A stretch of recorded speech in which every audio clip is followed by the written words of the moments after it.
Hello, good morning. എല്ലാവർക്കും സുഖമല്ലേ? എല്ലാവരും സുഖമായിരിക്കണമെന്ന് വിശ്വസിക്കുന്നു. ഞാനിതാ മീനൊക്കെ വാങ്ങി വന്നു. കൊഴിയാള മീനാണ്. കുറച്ച് അയല മീൻ വാങ്ങിച്ചു. അപ്പം വേറൊരു മീനിനും കൊണ്ടൊരാൾ വന്നു. അതിൽ നിന്ന് കുറച്ച് കൊഴിയാള മീനും കൂടി വാങ്ങിച്ചു. ചൂര മീൻ നേരത്തെ വാങ്ങിച്ച് കഴുകി റെഡിയാക്കിയതാ വച്ചിട്ടുണ്ട്.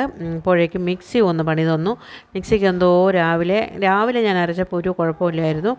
രണ്ടാമത് മിക്സി നോക്കിയപ്പോൾ മിക്സി ഓണാവണില്ല. അങ്ങനെ ഞാനിതാ അമ്മിക്കുട്ടനെ ഒന്ന് സഹായിക്കാമെന്ന് പറഞ്ഞു. അമ്മിക്കുട്ടൻ പറഞ്ഞു, ഞാനിവിടെ വെറുതെ കിടക്കുകയില്ലേ, എന്നെ നിങ്ങളൊന്ന് ഉപയോഗിക്കൂ, എന്തിനാ നിങ്ങൾ എന്നെ വെച്ചിട്ട് ഇങ്ങനെ ആലോചിച്ചു നിൽക്കണേന്ന്. അങ്ങനെ ഞാനിതാ മീനിനെ അമ്മിയിൽ അരച്ചു റെഡിയാക്കി എടുത്തു. നിങ്ങൾക്ക് കാണാൻ വേണ്ടിയാണ് കേട്ടോ, അരയ്ക്കുന്നു എന്ന് തെളിയിക്കാൻ വേണ്ടിയാണ് ഞാൻ അരച്ചത് കാണിച്ചത്, വെറുതെ കാണിക്കണതല്ല. അങ്ങനെ രാവിലത്തെ അടുക്കള പണികളൊക്കെ തുടങ്ങിക്കഴിഞ്ഞു. നിങ്ങളെല്ലാവരും സുഖമായിരിക്കണമെന്ന് വിശ്വസിക്കണം. എല്ലാവർക്കും എൻ്റെ സ്നേഹാന്വേഷണം, എൻ്റെ എല്ലാ കൂട്ടുകാർക്കും പ്രത്യേക സ്നേഹാന്വേഷണം. നിങ്ങളെല്ലാവരും എൻ്റെ വീഡിയോ കാണുന്നുണ്ട്, എന്നെ സപ്പോർട്ട് ചെയ്യണുണ്ട്, അതിൽ വളരെയധികം സന്തോഷം. എൻ്റെ വീഡിയോ കാണുന്ന എല്ലാവർക്കും പ്രത്യേകം താങ്ക്സാണ്. പിന്നെ ഇതാ മീനിനൊക്കെ അരച്ചെടുത്തു കഴിഞ്ഞു കേട്ടോ. അത് ഞാൻ കുറച്ച് ലോങ് ആയി, ഇപ്പോൾ അത് കുഴപ്പമില്ല. നിങ്ങളെല്ലാവരും കണ്ടോ, സ്കിപ്പ് ചെയ്യരുത് കേട്ടോ, എല്ലാവരും സ്കിപ്പ് ചെയ്തേ കാണുള്ളൂ.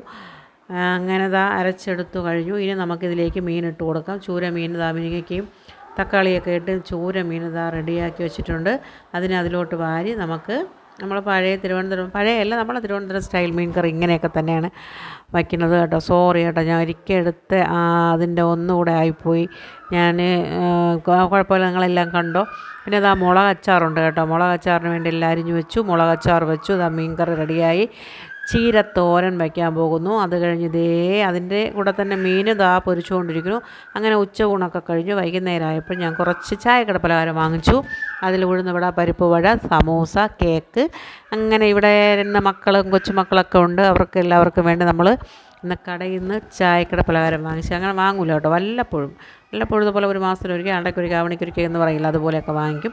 പിന്നെ വൈകുന്നേരമായപ്പോൾ നമ്മളെ കോഴിക്കരളുണ്ടോ, കോഴിക്കരൾ, കൂമ്പ്, അത് എല്ലാം കൂടെ ഒന്ന് നമ്മൾ അച്ചാർ വയ്ക്കാമെന്ന് ചോദിച്ചു. അങ്ങനെ ഞാൻ മുളക് പൊടിയും ഉപ്പുമൊക്കെ ചേർത്ത് വെച്ചിട്ടുണ്ട്. അതിനെ നല്ലെണ്ണയിൽ മൂപ്പിച്ചെടുത്തു.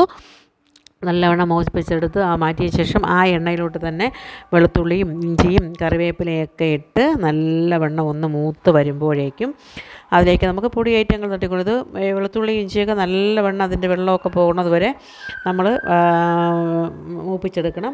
അത് കഴിഞ്ഞിട്ട് കറിവേപ്പില ഇട്ടു.